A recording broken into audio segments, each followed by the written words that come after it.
মালদার পর নৈহাটি, মালদার মানিকচকে ভলিবল টুর্নামেন্ট তার উদ্বোধন হয়েছিল শূন্যে গুলি ছুড়ে। আর এবার নৈহাটি, সেখানে পিকনিকে গুলি চলল। শূন্যে গুলি ছুড়ে পিকনিক। নৈহাটি শিবদাসপুর থানা এলাকার ভবাগাছির ঘটনা। নৈহাটি, সেখানে পিকনিকে এভাবেই শূন্যে গুলি ছুড়ল।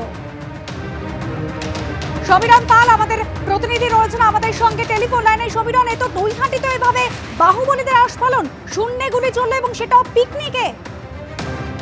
একেবারেই গতকাল প্রজাতন্ত্র দিবস উপলক্ষে নৈহাটির বাবাগাছি, যেটা শিবদাসপুর থানা অন্তর্গত, সেখানে একটি বাগানের মধ্যে পিকনিক চলছিল। হঠাৎ করে স্থানীয় বাসিন্দারা গুলির আওয়াজ পান এবং তারা ছুটে যান। খবর দেওয়া হয় শিবদাসপুর থানার পুলিশকে। পুলিশ সঙ্গে সঙ্গে ছুটে আসে এবং সেখানে দেখা যাচ্ছে এক রাউন্ড গুলি চালানো হয়েছে। এই গুলি চালানোর অভিযোগে সুরজিৎ হালদার এবং প্রদীপ বর্মন নামে দুজনকে গ্রেপ্তার করা হয়েছে। তাদের কাছ থেকে আগ্নেয়াস্ত্র ব্যবহার করা হয়েছে। প্রাথমিক তদন্তে জানা গেছে যে এক রাউন্ড গুলি চালানো হয়েছে। পুলিশের পক্ষ থেকে, শিবদাসপুর থানার পুলিশের পক্ষ থেকে সতর্ক মামলা রুজু করা হয়েছে এবং সেই পিকনিকের আনন্দকে উপভোগ করার জন্যই শূন্যে গুলি চালানো হয়েছে। কিন্তু এই যে জনবহুল জায়গা, সেখানে গুলি চালানোর ঘটনা। একটা বিষয় জানতে চাইবো, দুজনকে ইতিমধ্যে গ্রেফতার করা হয়েছে, কিন্তু বন্দুকের কি লাইসেন্স ছিল? যাদেরকে গ্রেফতার করা হয়েছে, 7mm পিস্তল উদ্ধার করা হয়েছে, লাইসেন্স ছিল? হ্যাঁ, দেখো, এই বন্দুকের লাইসেন্স অবশ্যই ছিল না বলে পুলিশের পক্ষ থেকে প্রাথমিকভাবে জানা গেছে। যে এখন যে আগ্নেয়াস্ত্রটি উদ্ধার করা হয়েছে এবং সেই আগ্নেয়াস্ত্রটিকে উদ্ধার করে এবং দুজনকে গ্রেফতার করে আজকে ব্যারাকপুর মহকুমা আদালতে পেশ করা হয়েছে। আদালতের কাছে নিজেদের হেফাজতে যে আবেদন জানাচ্ছে পুলিশ, এই আগ্নেয়াস্ত্র কোথা পেল এবং কেন শূন্যে গুলি পিকনিকের আনন্দ উপভোগ করার জন্য সবকিছু খতিয়ে দেখছে শিবদাসপুর থানার পুলিশ। ধন্যবাদ সমীরণ।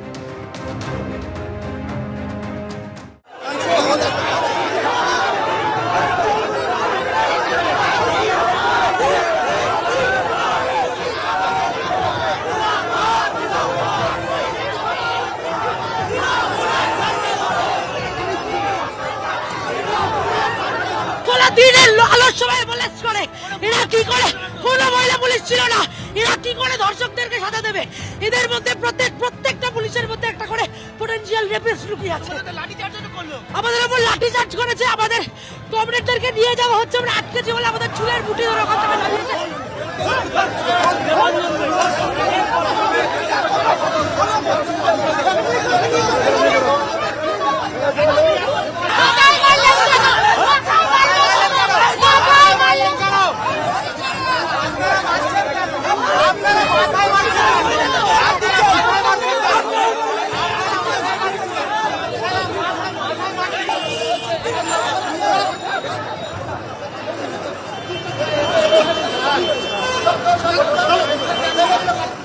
আটক কর্মীদের ছিনিয়ে নেওয়ার চেষ্টা করেন বাম ছাত্র সংগঠনের সদস্যরা। সেই সময় পুলিশের সঙ্গে তুমুল ধস্তাধস্তি বাধে।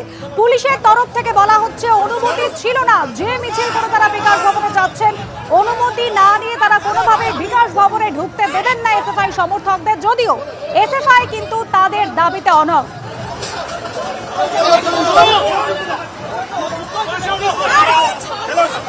কি হলো?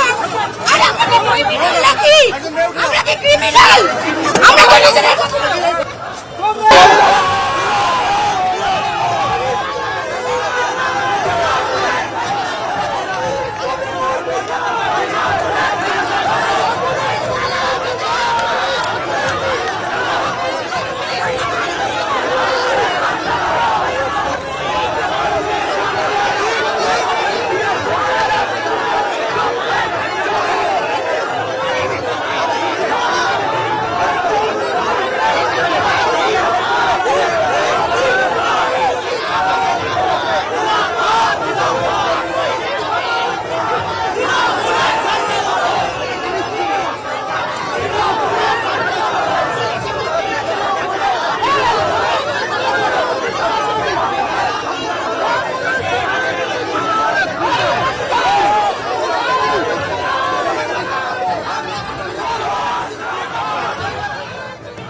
একজন এসএফআই কর্মী রীতিমতো অসুস্থ হয়ে পড়েছে, তার কিন্তু মাথায় লেগেছে এবং তাকে কিন্তু রাস্তায় পড়ে রয়েছে এবং মাথায় তার চোট লেগেছে।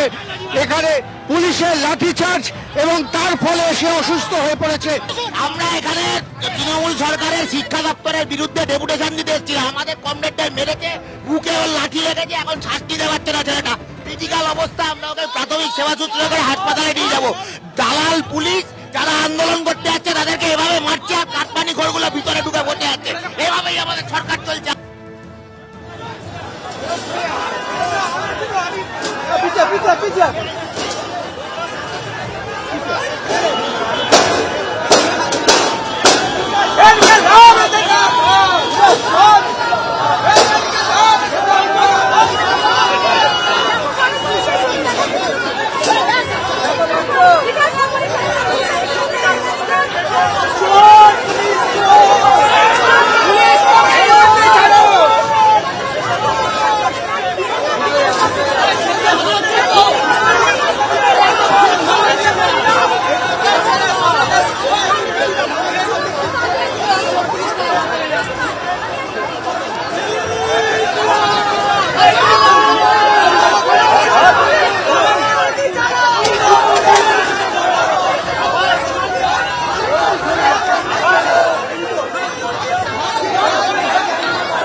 আমরা ন্যায়ের বিচারে এসেছিলাম। পুলিশ আইন ভাঙছে, মেয়েদের গায়ে হাত তুলেছে পুলিশ, এর বদলা নেব। আমরা দিয়েছিলাম, মেয়েদেরকে মারছে, মেয়েদের চুলের মুঠি ধরে টেনেছে পুলিশ। এই পুলিশ মেয়েদের গায়ে হাত তুলেছে, কোনো মেয়েদেরকেও ছাড়েনি। পুলিশ নিয়ম ভেঙেছে, পুলিশ ব্যারিকেড ভেঙে গিয়েছে।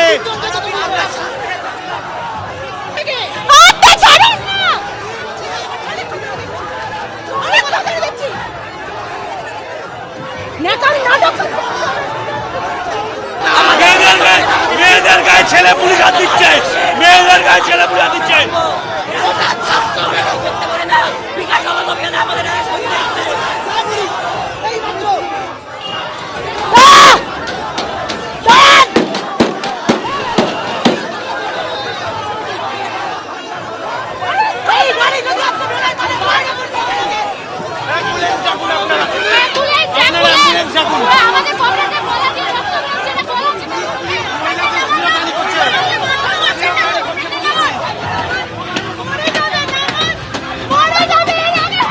ওখানে আমাদের কমরেড অসুস্থ হয়ে পড়েছে, অসুস্থ হয়েছে, তাকে মেরেছে, অসুস্থ হয়ে পড়েছে।